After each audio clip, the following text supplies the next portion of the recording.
మొదటి నుంచి రాజమాత ఓ ముఖ్యమైన విషయం మాట్లాడాలి. Excuse me. ఏమిటా ముఖ్యమైన విషయం దివాన్ గారు? గోవింద్ దాస్ గారి గురించి. రాజమాత ముఖ్యమైన మీటింగ్లో ఉన్నారని తెలీదా?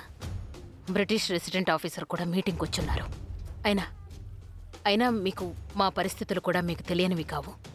ఆ గోవింద్ దాస్ గురించి ఇప్పుడే మాట్లాడాలా? గోవింద్ దాస్ గారు లేఖ పంపించారు. ఒకసారి ఇప్పుడు మీరు కుదరదు.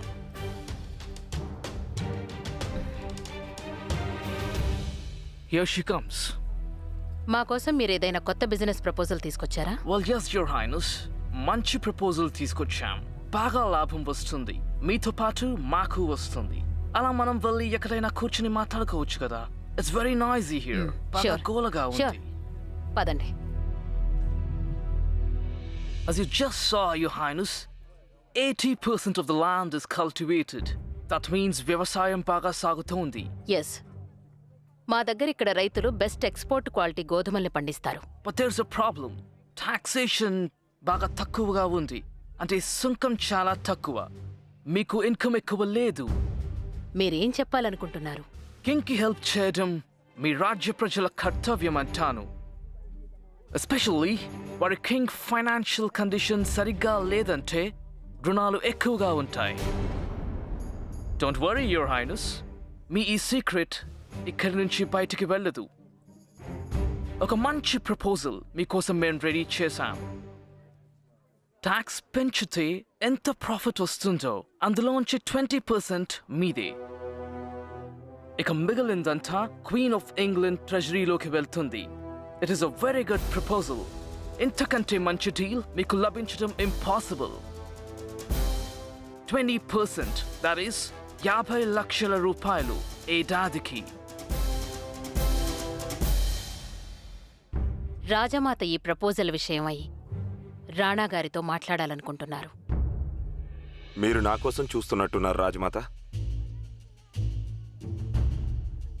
ఎక్కడున్నారు మీరు? ఇక్కడే, ఆ పక్కనే ఉన్నాం. మిస్టర్ విల్కిన్సన్ మన కోసం మంచి ప్రపోజల్తో వచ్చారు రాణా గారు. వారు మాటిస్తున్నారు, ప్రతి సంవత్సరం మనకి మంచి ప్రాఫిట్స్ వస్తాయట. రియలీ?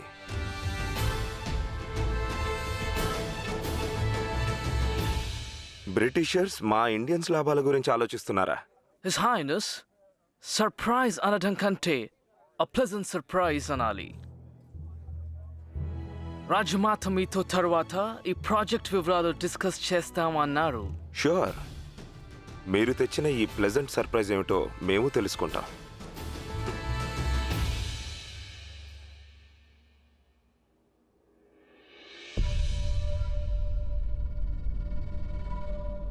మావయ్య గారు, మరోలా అనుకోనంటే ఓ మాట చెప్పనా? మీ గారాల కూతుర్ని ఇక మీరే చూసుకోవాలి మావయ్య గారు. ఈరోజు తనేం చేసిందో తెలుసా? కార్ డ్రైవ్ చేసుకుంటూ వెళ్ళింది. అవ్వా, మీరే చెప్పండి మావయ్య గారు. ఎవరైనా చూస్తే ఏమనుకుంటారు? వాళ్ళంటారు గోవిందదాస్ గారు వాళ్ళ అమ్మాయికి ఎంత స్వేచ్ఛనివ్వకపోతే ఇలా రోడ్డు మీద కారు డ్రైవ్ చేసుకుంటూ వెళ్తుంది అని.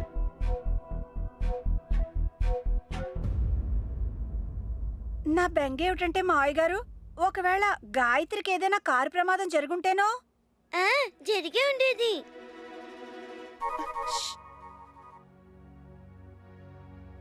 లావణ్యకలా సైకిల్ చేస్తున్నావేంటి? పిల్లలెప్పుడూ అసత్యం చెప్పరు. లావణ్య, చూడమ్మా, నిజం చెప్పాలి, ఏం జరిగింది?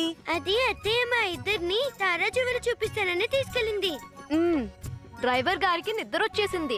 అప్పుడు అత్తయ్య డ్రైవ్ చేస్తానని కూర్చుంది. తనకి సరిగ్గా రాదు కదా, బాగా వేగంగా నడిపేసింది. అప్పుడు మాకు ఇంకో కారు ఎదురొచ్చింది. కొంచెం ఉంటే రెండు గుద్దుకునేవి. ఆ కార్ ఎవరిదో చెప్పమంటారా? ఎవరిది? రాణా గారిది.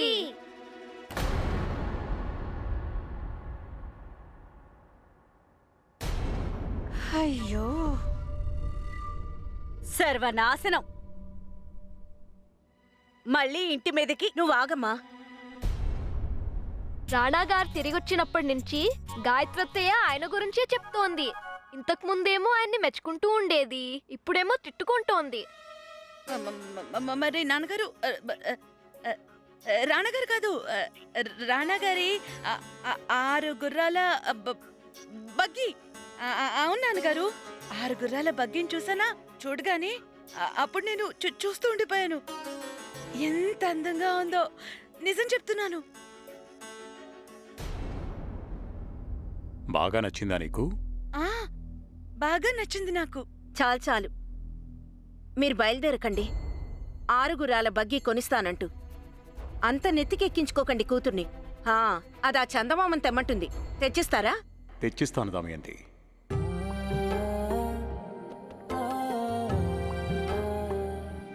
అలా మా చిట్టి తల్లి నన్ను చందమామను తీసుకురమ్మని అడిగితే నేను ఆ చందమామనైనా తెస్తాను.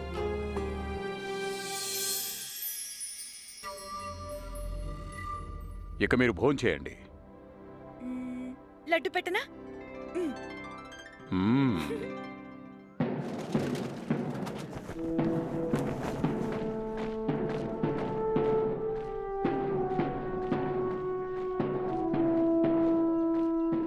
బహుమతి ప్రదానం చూడకుండా నేను నిన్ను వెళ్ళనివ్వనమ్మా. బాగా ఆలస్యమైందంటే అమ్మ ఇంట్లో తిట్టిపోస్తుంది. అంటే రాణాగారిని చూడాలని లేదా?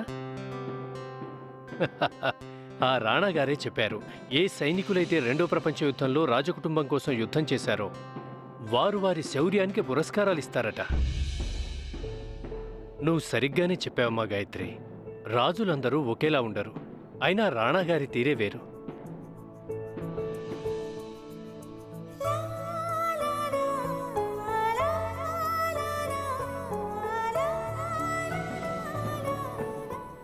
నాతో రామ్మా. రా గాయత్రి, ఇలా వచ్చి చూడు. ఇక్కడి నుంచి మనకంతా కనిపిస్తుంది.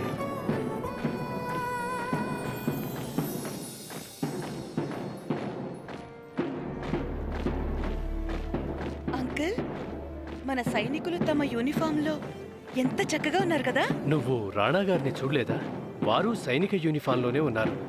ఎంత టీవీ దర్పం ఉన్నాయో వారి మొహంలో.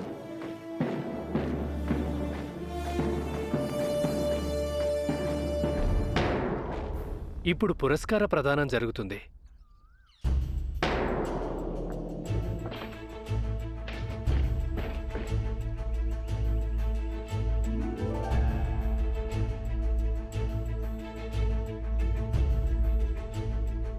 కంగ్రాచులేషన్స్. ఒక సిపాయి కళ్ళలో అశ్రువులా. ఏం జరిగింది? ఏమీ లేదు ప్రభు.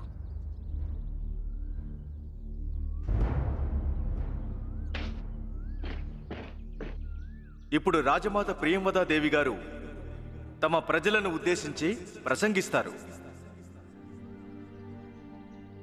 రాజమాత తమ వీర సైనికులను అభినందిస్తున్నారు.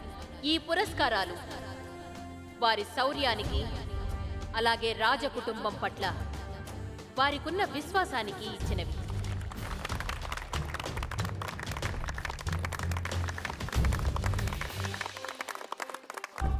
అయ్యో, రాణాగారు లైబ్రరీ వైపే వస్తున్నారు. ఆగండి. ఏమైంది? మాతో పాటు రండి. పోనివ్వండి నన్ను. మాట్లాడకుండా మాతో పాటు రండి. చెప్పేది వినండి. నోరు మూసుకొని రండి. అడుగుతుంది చెప్పండి. అసలు ఏమైంది? ఎక్కడ తీసుకెళ్తున్నారు? మాట్లాడకుండా పదండి. ఎక్కడ తీసుకెళ్తున్నారండి? వదండి. అరే, ఇక్కడికి ఎందుకు లాక్కొచ్చారు నన్ను?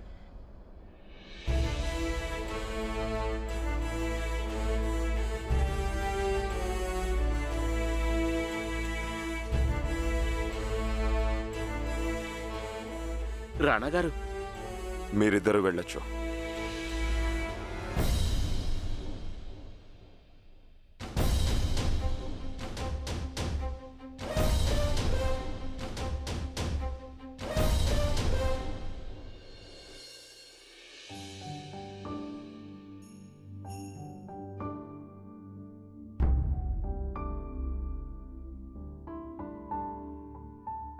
ఇప్పుడు చెప్పండి, మీ దుఃఖానికి కారణం ఏంటి? వీరచక్ర పురస్కారం లభించాక కూడా మీ కళ్ళలో నాకు ఆనందం కనిపించలేదు. మీ మనసులో ఏదైనా బాధ ఉంటే మీరు మాకు చెప్పొచ్చు. భయపడద్దు. చూడండి, మీరు మేము ఓ యుద్ధంలో కలిసికట్టుగా మరణాన్ని ఎదిరించి పోరాడాం. మీతో కలిసి పోరాడిన మరో సైనికుడిని కాక మరింకెవరిని నమ్ముతారు?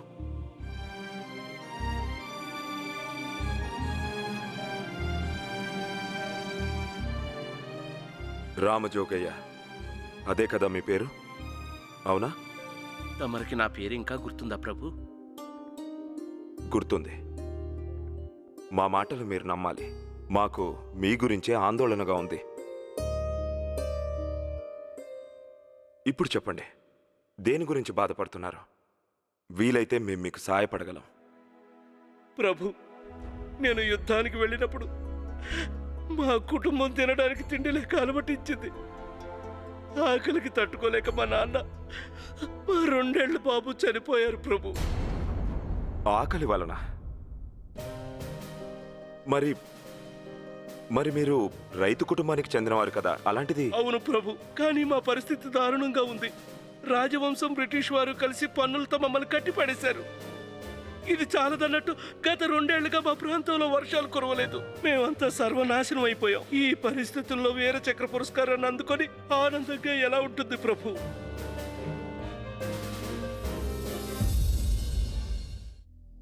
మీరుండేది ఎక్కడా? రాయిపేట గ్రామంలో. మేము రేపే మీ గ్రామానికి వస్తాం, అక్కడి పరిస్థితులు చూడ్డానికి. మాకు ఎంతవరకు సాధ్యం అవుతుందో మేం మీకు అంత సాయపడగలం. ఇది ఒక సిపాయి మరో సిపాయికి చేస్తున్న వాగ్దానం అని మరవద్దు. మీకెలా ధన్యవాదాలు చెప్పుకోవాలి ప్రభు, మీరు చేసే ఈ ఉపకారానికి?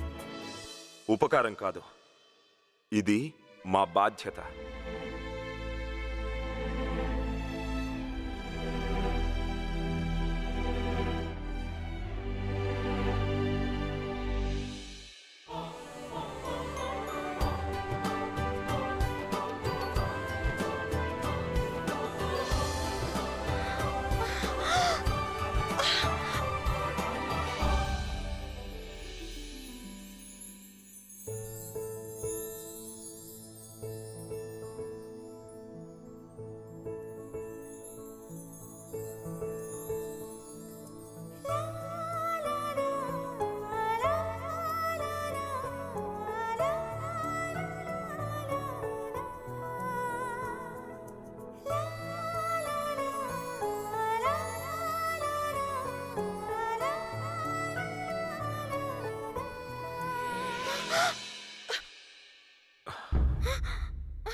మీకేం కాలేదు కదా?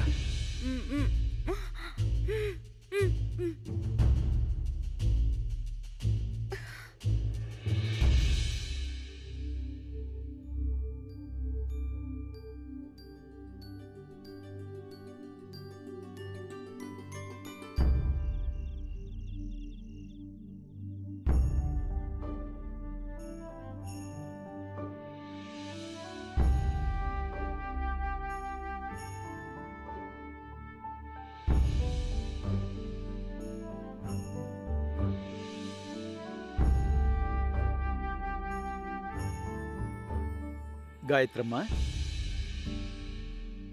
మళ్ళీ ఏదైనా కలగంటున్నావా ఏంటి? ఎందుకు బాబాయ్? ఇప్పుడు నాకు కలలు కనే అధికారం కూడా లేదంటావా? అయ్యో, అదేంటమ్మా అలా అంటావు? ఆ అధికారం ప్రతి ఒక్కరికి ఉంటుంది. నేను మా అమ్మాయితో కూడా ఇదే అంటాను. తల్లి, నువ్వు కలలు కనడం మానకు. మనం కనే కలలే కదమ్మా మనలాంటి అభాగ్యుల మనసుల్లో బతికుండాలనే కోరిక కలుగుజేస్తాయి అని.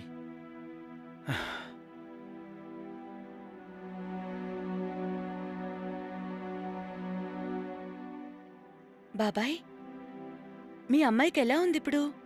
వాళ్ళ అత్తారింటి నుండి తనని పుట్టింటికి తిరిగి పంపించినప్పటి నుండి అనారోగ్యంగానే ఉంటుంది. బాగా నీరసించిపోయింది. బాబాయ్, మీరు తనకి చికిత్స చేయిస్తున్నారు కదా? వైద్యుడి దగ్గర మందులు తీసుకుని వెళ్ళి మా అమ్మాయికి ఇచ్చేద్దామనుకున్నాను. కాని మన ఇంట్లో పనులు ఎలా ఉంటాయంటే వెళ్ళడానికి తీరికే కుదరదు. అలా మాట్లాడతావేంటి బాబాయ్? ఇలాంటి వాటిల్లో ఏమాత్రం నిర్లక్ష్యం చేయకూడదు. బాబాయ్, ఓ పని చేద్దాం. మా అమ్మతో మాట్లాడి మీకు సెలవు ఇవ్వమని చెప్తాను. అప్పుడు మీరు మీ అమ్మాయిని వెళ్ళి కలిసి రావచ్చు. బాబాయ్! మీతో పాటు నేను కూడా వస్తాను. నన్ను చూసి సంతోషిస్తుంది కదా మీ అమ్మాయి. ఇంత పెద్ద బంగళాలో ఉండేదానివి ఓ పేదవాడి గుడిసెలోకి వచ్చుంటావా? మీరు మా తండ్రి లాంటివారు. అంటే కూతుళ్ళు తమ తండ్రి ఇంటికి వెళ్ళరా? నీలాంటి బిడ్డుంటే అమ్మా నాన్నలకి ఇంకేం కావాలి? అయితే మన ఒప్పందం కుదిరినట్టేగా. అమ్మకి చెప్పి మీకు సెలవు ఇప్పిస్తాను.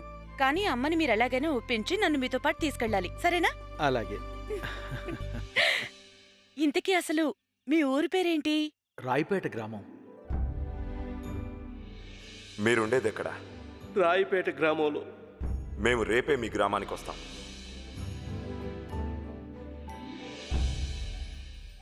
రాయపేట గ్రామమా?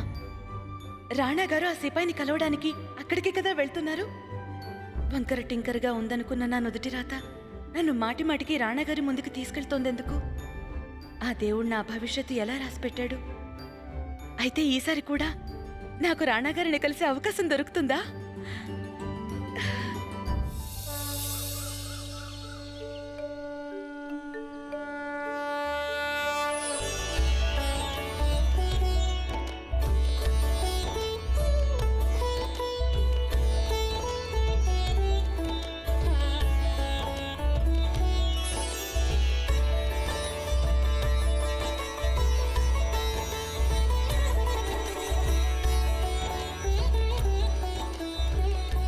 అమ్మా, రంగయ్య బాబాయ్కి ఒకరోజు సెలవివ్వగలుగుతావా? అది వాళ్ళ అమ్మాయికి ఒంట్లో బాలేదు కదా, ఒకసారి వెళ్ళి చూసొస్తానంటున్నారు.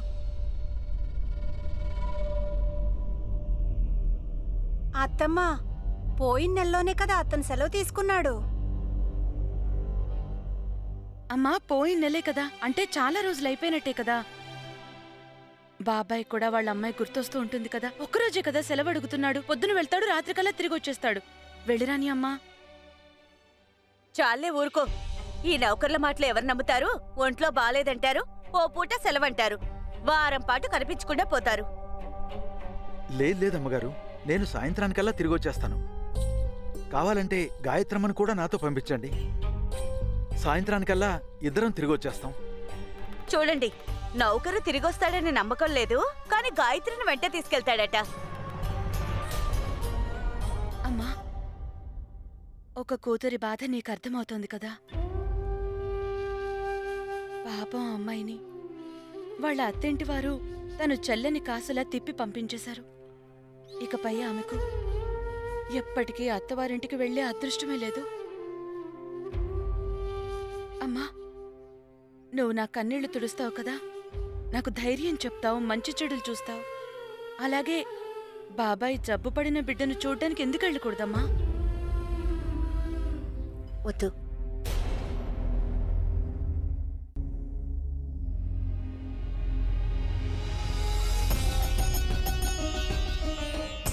గాయత్రి, ఏ గాయత్రి, ఏంటా పిచ్చిపోయి చేయగలుగుతుంది? చేది గాయత్రి, చెప్పేది నీకే.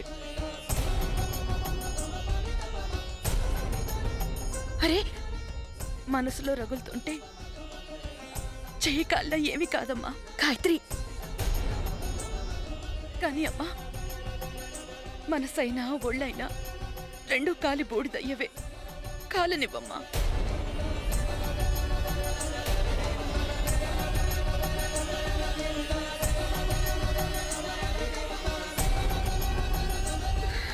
చాలే ఆపు.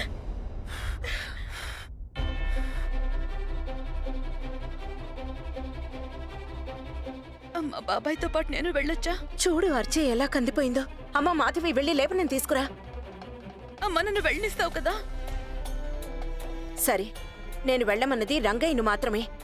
వదినా, ఇంకా కొంచెం లేపనం తీసుకురా. నాకు ఇంకో చెయ్యి కూడా ఉంది. అరే, చిన్నదానికే ఎందుకు ఇలా మూర్ఖంగా ప్రవర్తిస్తున్నావు గాయత్రి? చూస్తున్నారా దీని మొండితనం? గడుసు తల్లికి పుట్టిన గడుసు కూతురు. సరే, నువ్వు సూర్యాస్తమయానికి ముందు ఇంటికి తిరిగి రాలేదంటేనా మీ అమ్మని నువ్వు ప్రాణాలతో చూడలేవు. అమ్మా, నేనెప్పుడైనా నీ నమ్మకాన్ని వమ్ము చేశానా? లేదు కదా?